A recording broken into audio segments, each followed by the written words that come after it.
or have another print disability which makes reading, holding a book, or turning a page difficult or impossible. The content is copyrighted by the respective publishers. For more information, please visit us on the web at nfradioreading.org. Hi, this is Dick Shanley, and for the next hour I will be reading from Sunday's June 14th issue of the New York Times opinion section on the Niagara Frontier Radio Reading Service. This article is written by Maureen Dowd.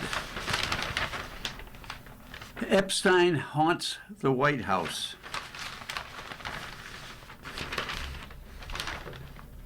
Spells are all the rage. As Bloomberg reported this past week, brides are buying $14 spells from watches on ETSY to ensure that their $100,000 weddings are not marred by blizzards or downpours.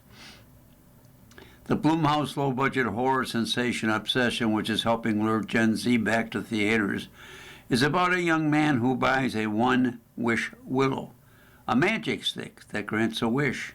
He desires to win the love of a comely young friend, but the obsession goes gruesomely awry.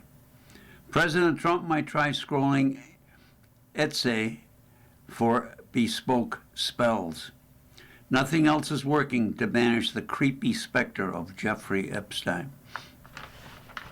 Many in Trump's conspiracy-prone base feel that they have not gotten the full story on the heinous pedophile, and they haven't. Whether Trump's lack of candor was to protect his friends or protect himself, it's all still murky. Trump knows who he is and what he did with his longtime pal, but he's doing his best to keep it from us.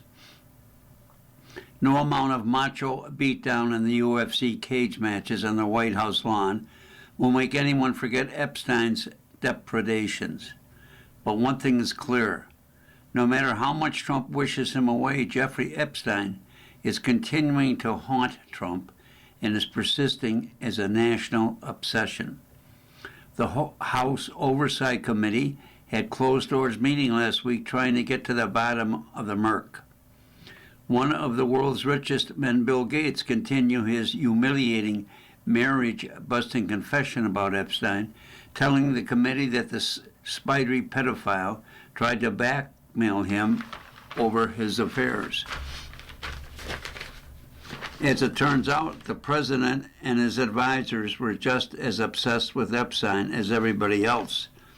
In an article in the Times based on reporting for their upcoming book, Regime Change, Inside the Imperial Presidency of Donald Trump, Maggie Hagerman and Jonathan Swan conjured a group of stupid, craven, power-hungry people who inflame a panic about pedophilia among the elites, propelling Trump forward before it all goes sideways and comes back to bite them. Many in the White House, including the president and Pam Bondi, had either grossly underestimated or simply been blind to the voracious appetite of the MAGA base for information about Epstein. They were shocked that the president's broy friendship with a monster concerned the very same people whom Trump world had been stoking up for years on this subject. The authors revealed a stunning scene where Trump advisors met clandestinely one July last year to figure out how to get control over the Epstein story. J.D. Vance, Susie Wiles, Todd Blanche, Steve Young, Caroline Levitt, and others gathered blasphemously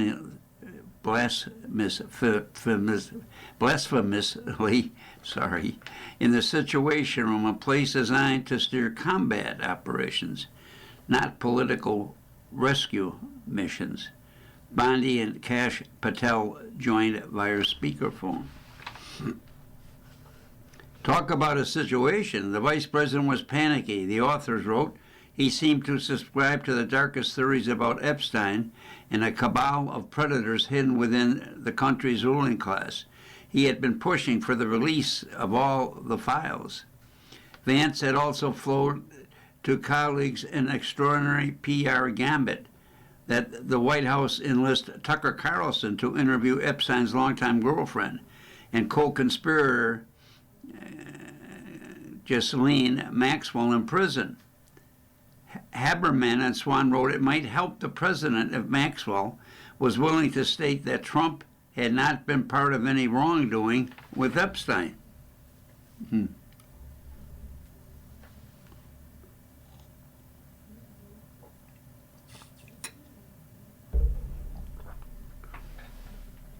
Even as Trump used the government to exact petty revenge, Epstein was posthumously getting revenge on Trump by trying to shake him off and claim they weren't that close and he was not a fan. Beyond the scenes, Haberman and Swan wrote, the Epstein crisis was paralyzing the Trump administration to a far greater extent than the public knew. After the article ran 19 Epstein survivors came out against Blanche's nomination to be Attorney General.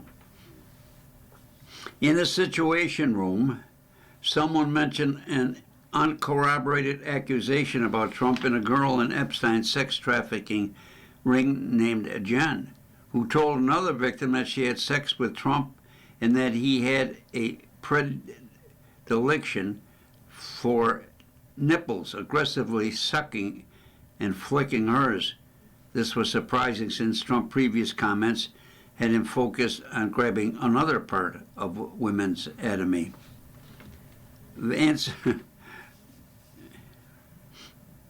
Vance argued for releasing the nipple-related documents while Wiles swatted him down, saying the president should not like it. One official called it surreal to be discussing nipples in the White House Situation Room, Haberman and Swan wrote. And that, ladies and gentlemen, has to be one of the most correct paragraphs ever printed in the New York Times.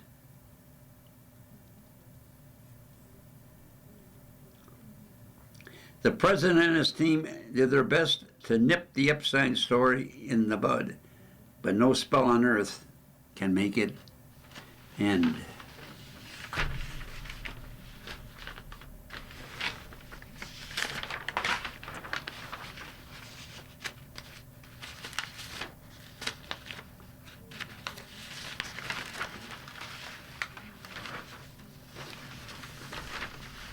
The future. The U.S. is the future of soccer, for better or for worse. World football is remaking itself in the spirit of American sports capitalism. Not long ago, a small, or if you want to get technical about it, large indicator of American soccer culture, 21st century transformation, appeared in the night sky above Midtown Manhattan. Just after the sundown on May 31, the LED lighting system at the top of the Empire State Building snapped on, stripping the tower's upper facade and spire red and white. It was a tribute to the Arsenal, the storied North London Soccer Club, which had clinched the English Premier League Championship a dozen days earlier. Arsenal's first league title in 23 years touched off ecstatic celebration in Britain's capital and in capital cities around the world, from Melbourne, Australia, Jakarta, Indonesia, to Addis Ababa, Ethiopia. Similar scenes played out not far from the Empire State Building when a loss by Manchester City sealed the championship for Arsenal on May 19th. Joy is dying hard, poured out of bars in lower Manhattan and Brooklyn, many wearing the club's red and white jerseys.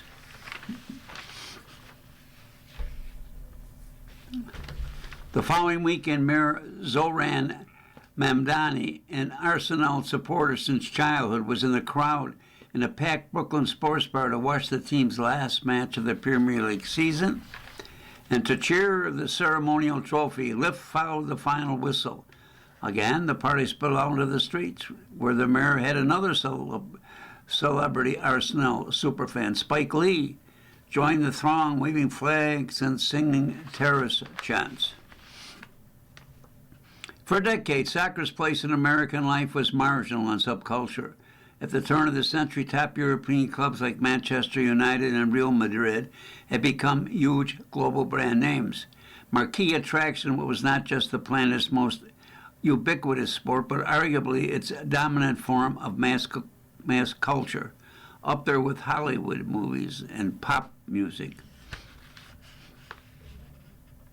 Yet in the United States, world football remained a fringe obsession shared by a hardcore of expats and American fans who faced a cheap challenge just to tune in games with Europe's top leagues. To watch the weekly action in the Printers League, Spain's La Liga, Italy's Serie A, and the German Bundesliga required subscription to specialty cable servers or expertise in the internet dark arts. Some of us can recall spending our Saturday mornings hunched over a laptop, gaping helplessly at a buffer feed of Bayer Leverkusen Werder Bremen match on the illicit peer-to-peer streaming site.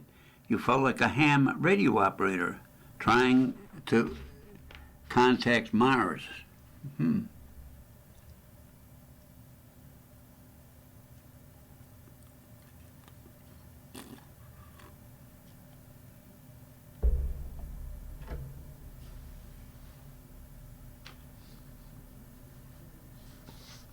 The American press, meanwhile, was indifferent to even the biggest soccer news. Last time Arsenal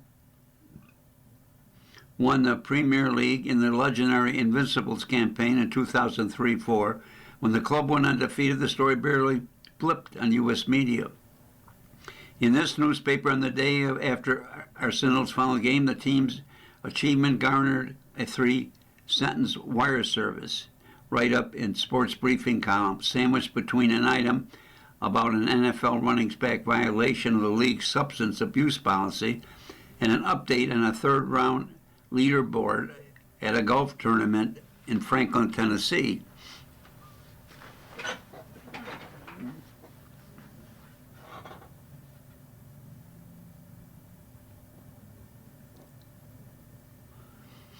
Things have changed. Today's soccer, like espresso, yoga, and other once exotic imports, is an ambient, everyday presence in American life. On our digital devices, on the street, and quite literally in the air, flashing on the skyline of the nation's biggest city. The day before the Empire State Building lit up, CBS Sports drew a record viewership, the largest audience for a club soccer match in U.S. English language TV history. For the broadcast, another Arsenal match, the UEFA Champions League final, NBC Sports broadcast on the Premier League reached millions of viewers on match weekends, and not just in the coastal metropolis, where one expects to find soccer connoisseurs. Markets that include local audience share include New Orleans, Granville, Spartanburg, Minneapolis, Cincinnati, Tulsa, Oklahoma, and Buffalo. A report issued this year by Nielsen, the media analytic company, found that Americans spent 80 billion minutes watching soccer in 2025. In the U.S., Nielsen concluded soccer just passed from emerging interest to cultural infrastructure anchored by a fan base over 60 million strong that ranks 5th in the world. Another survey conducted by the London-based market research firm Ample Analysis determined that soccer had overturned baseball as Americans' self-declared third favorite sport, behind football and basketball.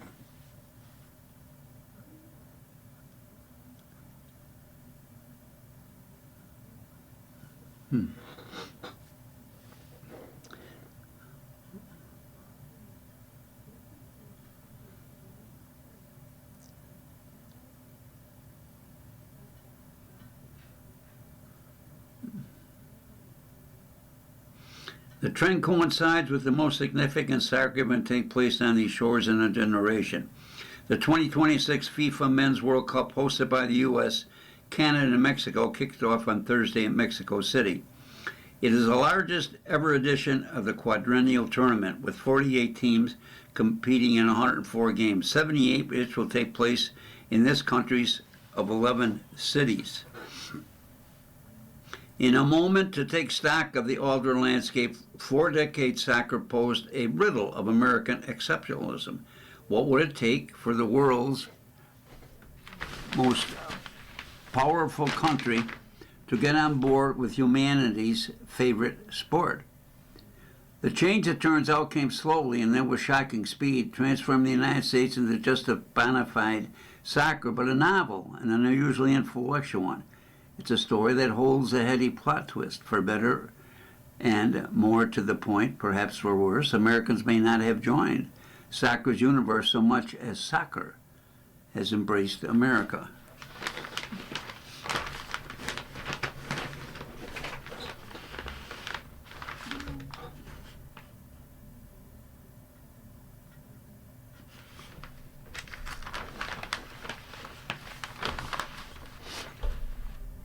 One thing is certain, we have traveled far from 1994, when the U.S. first hosted the World Cup, and pundits greeted the arrival with incomprehension and scorn. World Cup soccer is coming to the United States, and I don't care.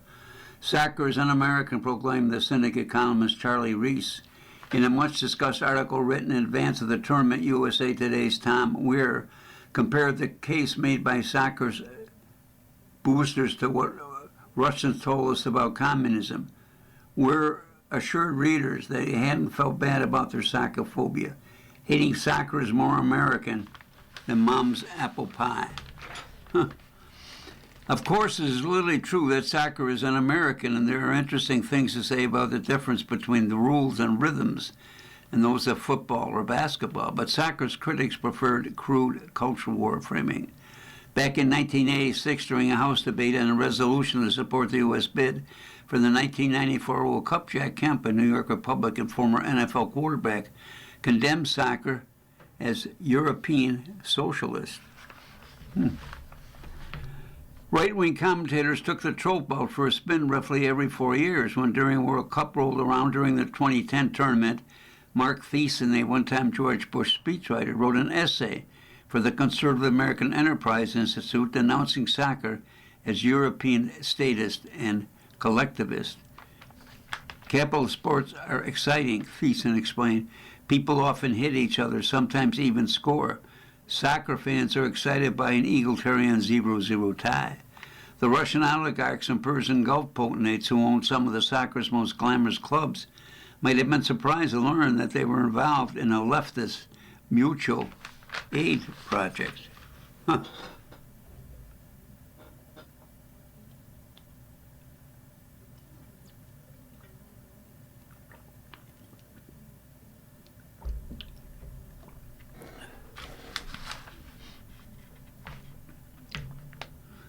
Soccer's U.S. partisan had their own set of misguided ideas for decades.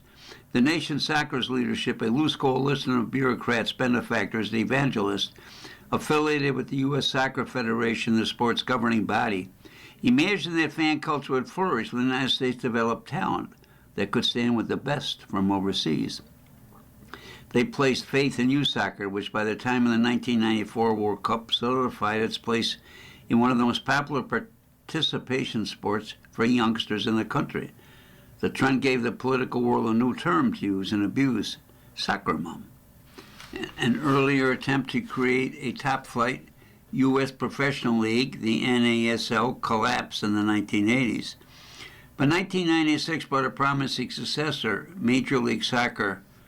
Soccer boosters dreamed big, envisioning a time when the nation's soccer-mad youth would come of age, flooding MSL with homegrown stars and turning the country into a perennial contenders in international competition. In fact, the United States was already a global power in women's soccer. The passage of Title IX in 1972 and the underdeveloped of the women's games in traditional soccer national gave the USA a leg up. The U.S. women's national team won the inaugural FIFA Women's Cup in 1991 and went on to take the competition 3 more times, including in 1999, a victory sealed by Brandi Chastain's instantly mythic shirt-off celebration. Yet those triumphs did not alter the underlying equation. Millions of kids played soccer in the 90s without becoming lifelong fans. MSL matured into both a solid professional league and a kind of high-end retirement colony for European superstars. But it has never approached the level of America's top pro sports leagues, as its backers hoped.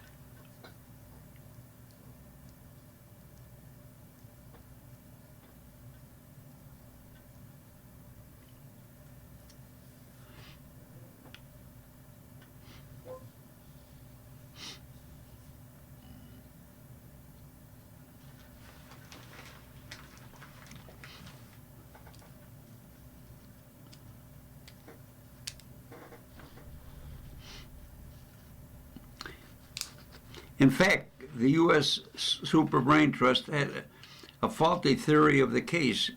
The breakthrough that drew in millions came not with the flowering of the domestic game, but when Americans gained entry to a universe beyond their borders.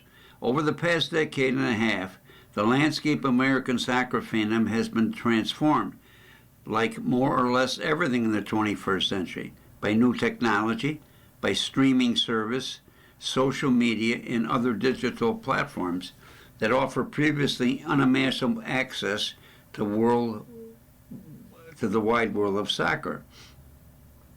Live matches, highlights, memes, podcasts, transfer news, tactic breakdowns, rumors, gossip, an unfathomable amount of plenitude of soccer action, analysts, and scullabout is now at our fingertips, being at the sci-fi walkie-talkie we carry everywhere. The result for American devotees is a surreal reversal of the old condition. Fans who once inhabited a soccer dead zone may now find themselves in a better position as viewers of live broadcasts than Europeans whose homes sit steps from the stadium where the matches are held. This past season, live stream of all 380 Premier League games were available to me through 2 subscriptions, roughly 100 more than fans in England could view because of British blackout rules. Sports media in general increasingly internet-based, but the decentralized nature of soccer, its fragmentation across continents, countries, time zones, languages, make an ideal fit for the online era.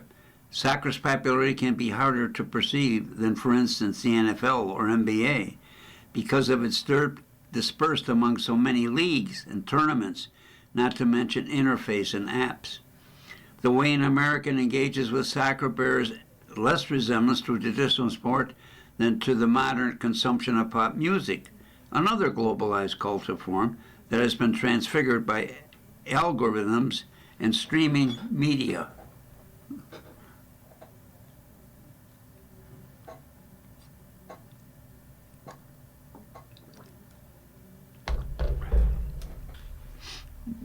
An editorial comment. I'm a golden oldie, and reading about all this technology leaves me in last place. Unsurprisingly, the vanguard of American soccer fans, based on digital native numbers of the millennial and Gen Z generations, but it's hard to generalize about an audience that is so large in number and so varied in its orientation. Some fans primarily follow Mexico's Liga, one of the most watched soccer leagues in the United States. Others concentrate on the UEFA Women's Championship League or the domestic National Women's Soccer League. Soccer is a gambler of geography. A teenager in Houston might pledge allegiance to Barcelona or Liverpool. His sports idol might be Galatasaray. I'll spell that for you. Galatasaray. Striker Victor Osimhen, a Nigerian star of a Turkish team. Many soccer observers are only secondarily interested in, as it were, in IRL sports. Their focus is EA Sports FC, one of the best-selling video games in the U.S. and a key soccer entry point that has schooled countless young people in the intricacies of transfer markets, promotion, and relegation, and other areas. For years, Americans have been regarded as unsophisticated soccer watchers, enthusiasts maybe, but not connoisseurs. It's a stereotype that still holds sway in many corners. A prominent peddler of the narrative of the hit comedy Ted Lasso, whose premise is a corn-prone football coach from Kansas who knows nothing about soccer, is put in charge of a professional team in London. Construe the sport as one of those mystifying European things like an old master paintings or the humane social welfare system that American rubes are incapable of comprehending. But in 2026, U.S. soccer followers occupy the same internet as fans in England and Brazil and are likely to be steeped into the wonkery of three-box, position, expended goals, and other fine points of tactics and analytics discourse. The most striking aspect of American soccer culture is the diversity. It's multicultural and multilingual. Many fans have global connections and transformational. There's a notable gender mix. A recent YouGov survey found that nearly one-third of serious soccer followers are women. Immigrants have long formed the bedrock of American soccer audience, and this remains the case. The scale of U.S. soccer's fandom is inescapable from the country's enormous Latin American, African, Arab, and Asian diasporic population, whose roots span nearly every major soccer-playing region in the world. In short, America's soccer fans may well more accurately reflect the nation's demographic future than fans in other sports. To put the matter another way, the soccer fan base looks a lot like the future than the sitting U.S. president and his supporters have vowed to eradicate. One surprising development in the run-up to the World Cup was how little anti-soccer hysteria bubbled up from the MAGA boglands. On the contrary, in December, President Trump went so far as to say that the NFL should remain American football, since the real football clearly is the game when you kick the ball around. The president made these remarks at the World Cup draw in Washington, where he was presented with an award invented just in time for the occasion, the FIFA Peace Prize, by Gianni Infantino, FIFA's president. Infantino likes to intone high-minded odes to soccer as a force of global unity, but he's a man very comfortable in the company of the world's warmongers and demagogues. The recent history of soccer's governing body has been marred by corruption and scandal, and in the current century, the sport has otherwise been overrun by morally dubious actors, foreign wealth funds, pet tri-state-based owners, and other plutocrats, and soft power operators. It's a scene where Donald Trump should feel right at home. Indeed, one of the defining soccer stories of our time is the arrival in Europe of American billionaires and investment firms that have swooped and scooped up some of the sport's most glittering prizes, including Manchester United, Arsenal, Chelsea, ASA Roma, AC Milan. Historically, clubs in Europe and around the world have been intensely local institutions, often rooted in working-class neighborhoods and strong civic identities. But in recent decades, world football has embraced an American business model, managed teams as global entertainment branding that maximize profits through sponsorships, merchandising, and the cultivation of fan base thousands of miles from the home turf. An irony lurks here. For many stateside soccer addicts, the sports allure lies in part in the folkways of traditional fandom, matchday rituals, coordinated chanting, banner waving, scarf waving, the fervor of the Derby showdown, age-old rivalries, and unserving development to your club. Yet, increasingly, these local practices are imperiled, or at least diluted by the very force that allowed Americans to catch on in the first place. Americans have not simply fallen in love with foreign sport. They've fallen in love because the sport has substantially been remade in the image of American capitalism and marketed to them, USA style. These days, it is loving soccer, surely. That's as American as apple pie.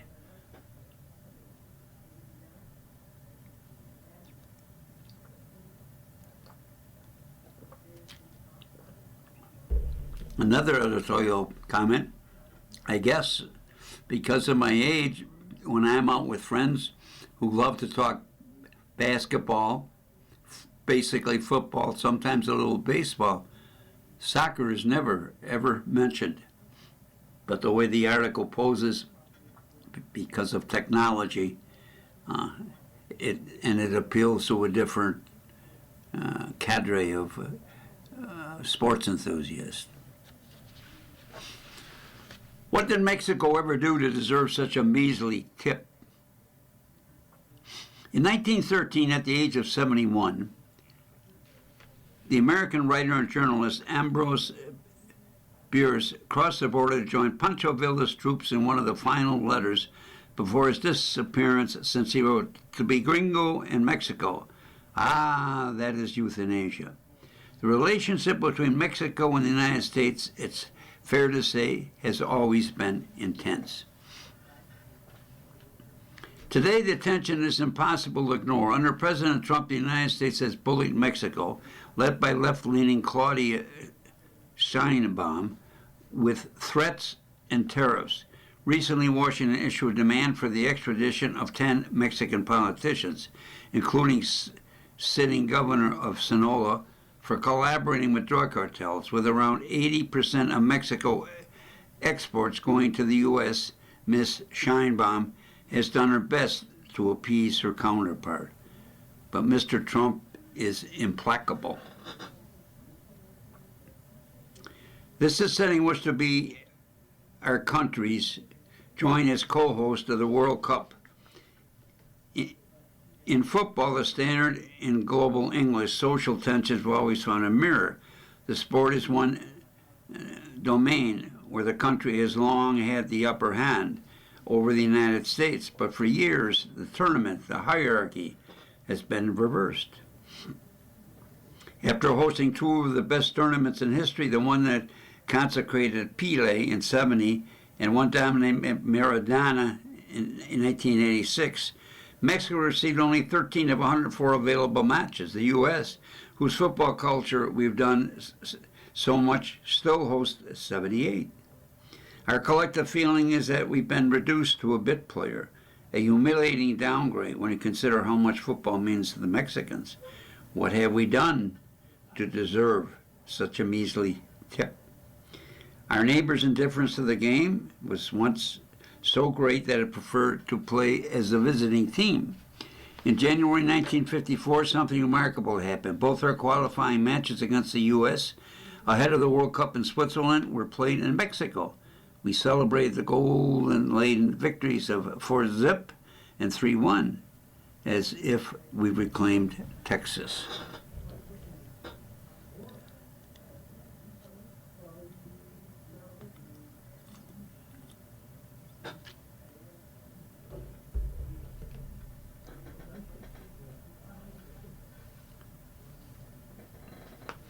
As the decades wore on, we lost the privilege of feeding the country upon which our economy depends. Men's football in the U.S. has improved significantly, and the country dominates the women's game. A sport that was once a guilty pleasure now fills the stands. The paradox is that we Mexicans have contributed to the improvement of our adversary. Immigrants played a key role in the energizing stadium in Chicago, Los Angeles, and New York that helped foster the creation of a competitive domestic league. Roughly 40 million people of Mexican origin live in the U.S. Their nostalgia is good for business. They spend vast sums to attend games and wave the Mexican flag. Mexico's national team plays like the home side all across the United States, with only a few exceptions like Alaska and Hawaii.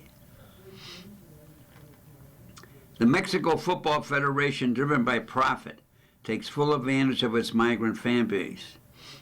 Our national team plays 2/3 of its friendly matches in the U.S., which has caused widespread discontent at home. The people have become yet another export commodity. It's no surprise it was booed during the reopening of Mexico City's renovated Estadio Azteca in March. That night, the extraordinary price of World Cup tickets coincided with the lack of success. As the Mexican teams is known, south of the border, football has been losing steam. In the U.S., however, the game no longer takes place in the shadows. 1994 World Cup was difficult to secure and required diplomatic maneuverings by the likes of Henry Kissinger. In 2026, the audience and commercial aspects are guaranteed. What's strange is that today's money-making scheme depends on a highly unusual arrangement. One host is a star, while the others have been cast in supporting roles. Gus Faust has a prologue set in heaven. The most recent World Cups have had their stage in purgatory. Russia and Qatar won their hosting bids with bribes. And not long after the FBI opened an investigation into those payoffs, the U.S. won its bid. The project reached unity and expand the market. Mexico and Canada were pulled in as co-hosts of the 26th tournament. Meanwhile, a country that won't be on the field is winning a silent contest, proving there is more than one way to participate in the World Cup. In Mexico City, street stalls, national team jerseys cost $115, while counterfeits range from $11. They're identical and come from faraway identity to circumstance. We'll be cheering for our national team wearing jerseys made in China. Not all is lost. Time and again, football has demonstrated the capacity to produce antibodies against the threats and besiege it. Before the World Cup in Qatar, there was justified criticism of a country that violates human rights, lacks footballing tradition, has temperatures so extreme that games must be played in air-conditioned stadiums. Despite those shortcomings, we still witness a tournament that was, in sporting terms, one of the history's best.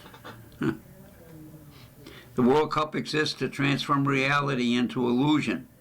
The tournament kicked off Thursday with Mexico's 2-0 win against South Africa. Nothing could top the miracle of Mexican fans bringing together. It will continue to conjure single winners. Lionel Messi represents veteran experience, while Lamine Yamal embodies youth. When Yamal was an infant in a family of migrants, he was bathed by Messi in an FC Barcelona photo shoot promoting UNICEF. Did the Argentina star anoint Spain's future genius in the manner of a legend, designate him as his successor? This is his dream magic. Football. Another editorial comment. There's a third article. Consider the New York Times spending 3 articles on soccer, or from now on, which I have to call football.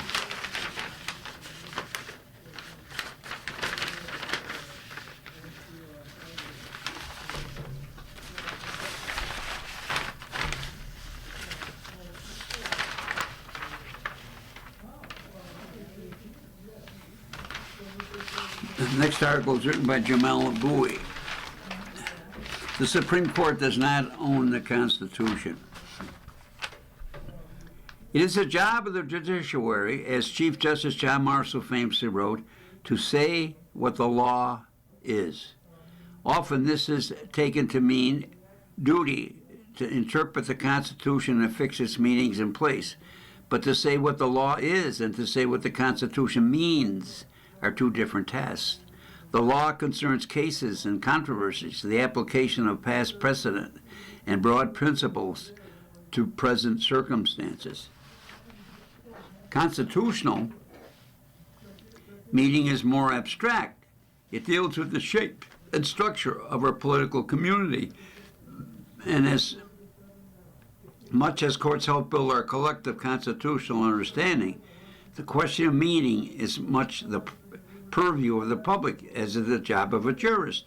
It is only in the last half-century, in fact, that we have fully conflated legal decision-making with the production of constitutional meaning. In past eras of American politics, the people, through the representatives in Congress, have shaped and settled constitutional meaning, rebuking the court when it overstepped the role of legitimate actor. The paradigmatic example is the reaction of the Supreme Court in Dred Scott versus Stanford in 1857, when the Republican Party organized itself to run opposition to that decision and fought to invalidate and overturn it through legislation and constitutional reform.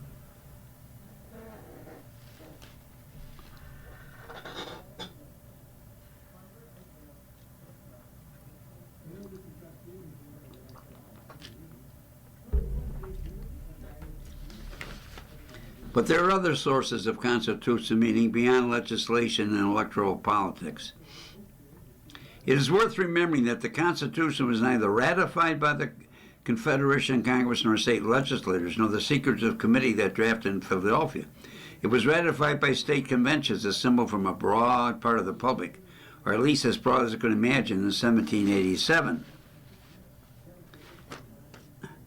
that were meant as much as possible to initiate the people as sovereign whole. The Constitution was not written as a democratic document, but the Revolution unleashed a spirit of democracy that structured the way Americans understood the document before them and shaped its implementation at the hands of their elected representatives. This public exercise in constitutional making, which is to say the meaning of constitutional, did not end with ratification in 1788, nor did it end with the passage of the Bill of Rights in 1791. In addition to the constitutional debate and disagreement that marked the practical politics of the first decades of American Republic, there was the convention as a political institution, which survived as a vehicle for constitutional argument and for shaping the larger constitutional landscape. The most consequent of these conventions linger in our historical memory.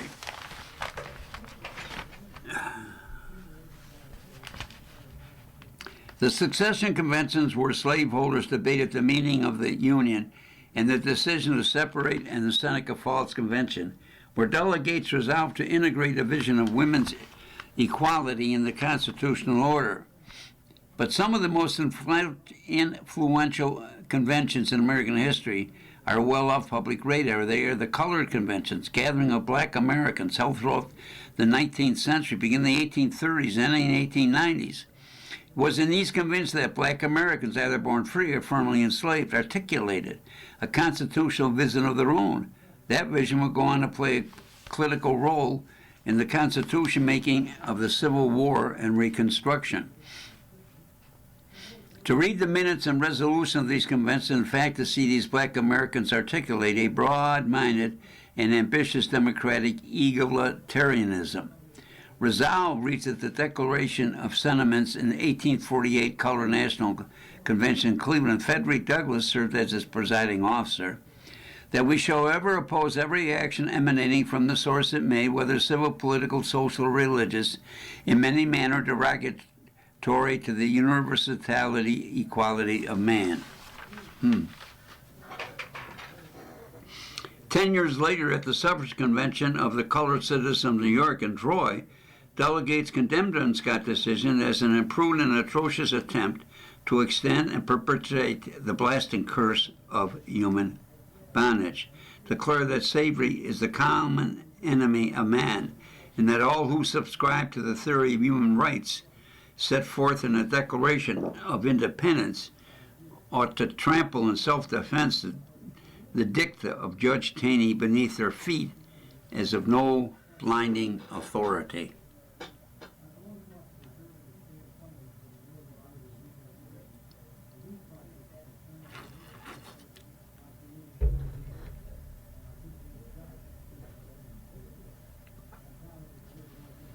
The possession of that right, says, is the keystone to the arch of human liberty. And without the whole may be at moment fall to the ground, while with it that liberty may stand forever. At the Colored People Convention of South Carolina of 1865, held in Charleston, the heart of the secession movement, delegates cloaked themselves in the words of the Declaration of Independence and call on their white fellow citizens to recognize the truth that all men are endowed by their Creator with certain inalienable rights, and that on the American continent is the right of all, whether he came from east, west, north, or south. And although complexions may differ, a man's a man for that. Gans knows that the work of these conventions was known to Republican lawmakers. He writes that in the period Congress was considering making far-reaching changes to the Constitution to ensure freedom and equal citizens for black Americans, Republican senators, usually Senator Sumner, introduced into the congressional record the Alabama Color Convention, the Mississippi Color Convention, the Florida Color Convention, along with countless petitions from groups of black citizens. These petitions deeply influenced the work of the Reconstruction Congress as black ideas about the meaning of the Declaration of the Constitution made their way into both the Reconstruction and legislation, like the Civil Rights Act of 1867-1875. It almost goes without saying that the organized political activity of black Americans in the South played a critical role in ratifying those amendments as well. To look at the long history of the color conventions to see a potent example of the power of ordinary Americans to interpret, shape, and change the Constitution for themselves. The work of these men and women, some famous, others far less, is a reminder that we need not wait for politicians and judges to build a new constitutional world. We can articulate our vision of the political community and work to make it a reality using whatever means that are at our disposal. Americans have lost the habit of constitutional thinking.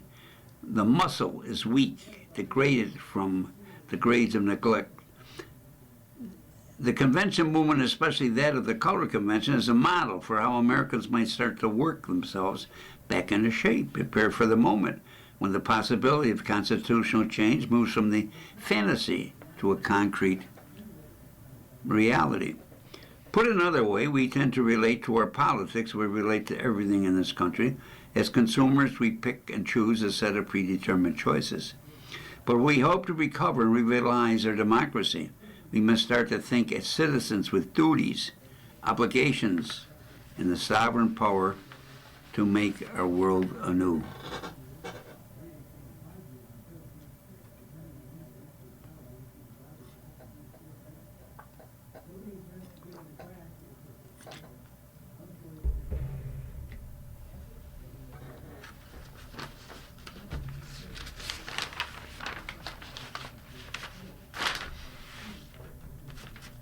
Steyer spent $558 million and lost. What a waste. Say this for Tom Steyer. He is persistent.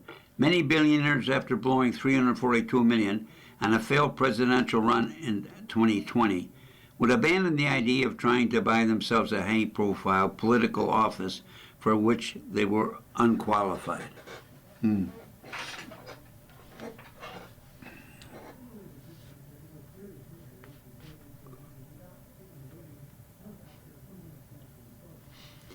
Not Mr. Steyer. He just dropped $260 million on a failed bid for California governor.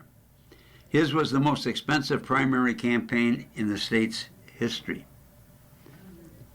Even by the standard of self-funded vanity campaigning by the very rich, Mr. Steyer, a hedge fund manager turned climate activist, distinguished himself thanks largely to spending $201 million on campaign ads.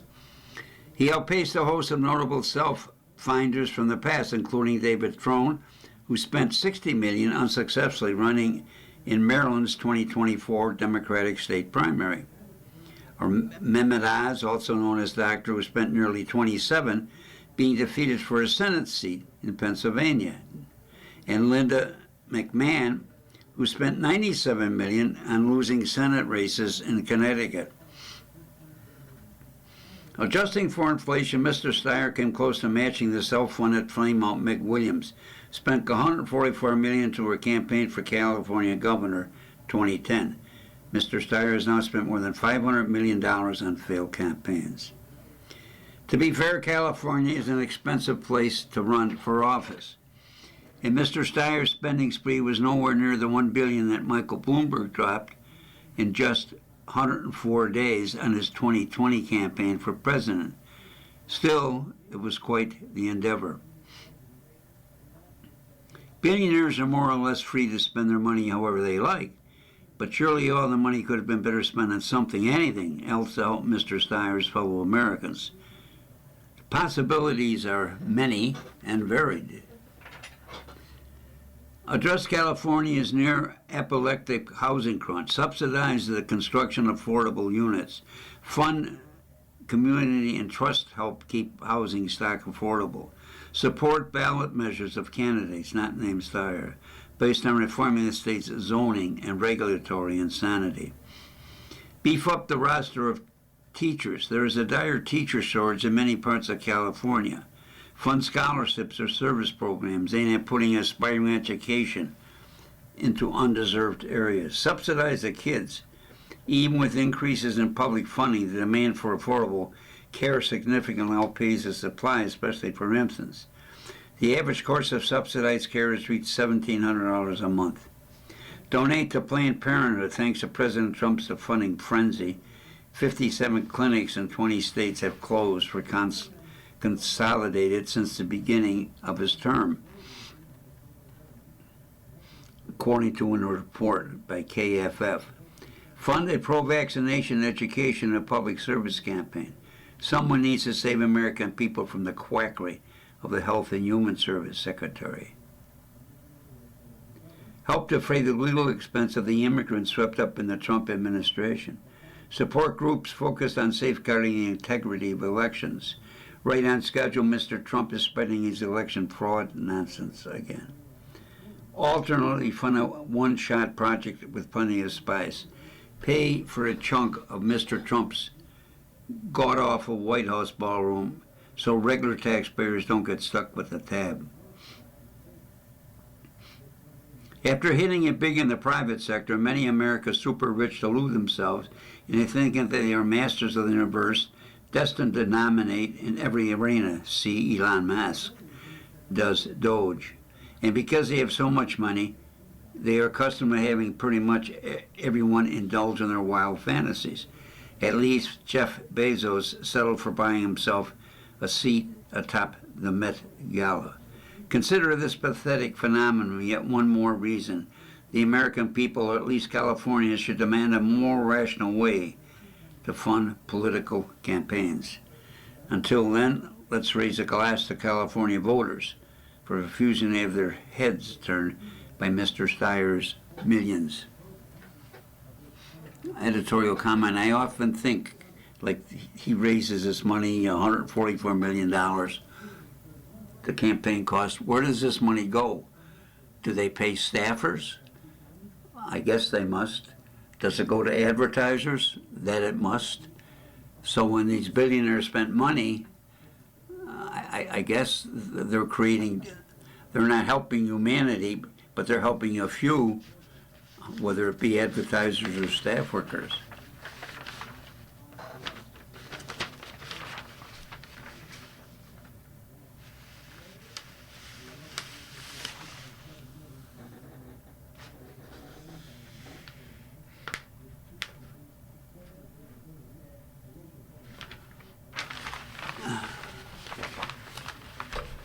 Columnist Michelle Goldberg, Ossoff is breaking through. Kicking off his re-election campaign at a rally on land in late May, Senator Jon Ossoff barely mentioned the last two Republicans who were on runoff to oppose him. Instead, speaking to a crowd of more than 1,500 at a downtown concert venue, he blasted the self-dealing of Donald Trump as his Mar-a-Lago Mafia. He's trying to put his face on the money, Olaf said. Did you see that? He's building a monument to himself. But see, Atlanta, he's doing these things now because no one will honor him when he's gone, because he's a failed president and a national disgrace. The scale and reach of the Trump's family self-enrichment so astonishing it can test the limits of human cognition. So when Ossoff talks about it, he usually picks one example to zero in on. In that kickoff speech, he forces on tungsten mining rights in Kazakhstan. I may not pronounce that right. Kazakhstan, Kazakhstan. Ossoff described how the president of Kazakhstan granted U.S.-backed company the right to mine the world's largest known undeveloped deposit of tungsten, an element used in semiconductors, light bulbs, and warheads. 6 days after a company backed by Trump's sons Eric and Don Jr. took a 20% stake in an American mining company. That group's parent company received $1.6 billion in federal financing. $1.6 billion of your tax dollars to fund and finance their mining project in Kazakhstan. All the while you pay more for gas, for groceries, for health care.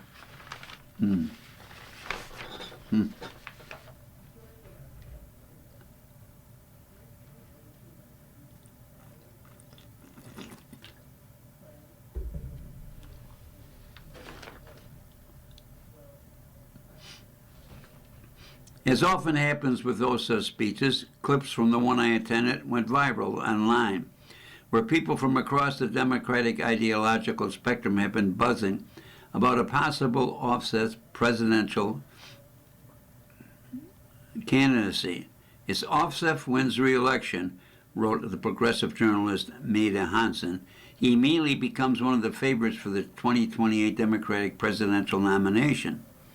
Sarah Longwell, a former Republican strategist who now published the anti-Trump bulwark, posted a photo of Ossoff with the words, "President maxing so hard." If you were looking up an ideal 2820 candidate in a lab, he, and let's face it, it's probably a he, would look a lot like Ossoff. He's young and handsome, with a picture-perfect family, a beautiful wife who works as an obstetrician, gynecologist, and 2 small daughters. He's a Southerner from a reddish state with a history of wooing black voters. And he's a Jewish critic of Israel, who, as much as anyone in politics, has the potential to bridge the Democratic Party's agonizing divide over Zionism. But the excitement of Ossoff is generating. It's about more than demographics. It stems from his skill in eviscerating Trump's gluttonous profiteering, the president's brazen attempts to turn the country into the most squalid sort of kleptomocracy. In Ossoff's bid for re-election in the state Trump won in 2024, some expected him to tack to the center. Last year, J.D. Veen predicted that he had started praising Trump's agenda. Instead, Ossoff is excoriating Trump and his systematic corruption in a way that transcends the Democratic Party's progressive moderate divide. He couples that attack with an achingly earnest of patriotism. Ossoff's recent speeches, which he says he writes himself, have 2 parts. First, he dissects the rot in Americans' government institutions, a rot that he always knows predates the Trump and helped give rise to him. Then he lays out a liberal, pluralist version of Americans' identity to challenge the Trump administration's white nationalism. We're bound together by the same great national spirit that passed civil rights laws, defeated fascism, and landed men on the moon, Ossoff said in his kickoff speech. A bit later, he added, "This is what small men like Donald Trump and J.D. Vance and Stephen Miller will never understand, that our national greatness flows not through our blood or our genes, but through our ideas." Movements that have defeated authoritarian, most recently in Hungary, usually used precisely this form, a sweeping denunciation of corruption with a reclamation of national mythology. Across the decades and continents, corruption has been the fatal weakness of authoritarian regimes. Stanford politician scientist Anna Bonneke wrote in an essay last year. Widespread outrage over corruption helped topple Fernando Marcos in the Philippines. Victor. The following program is intended for listeners who are blind, have low vision, or have another print disability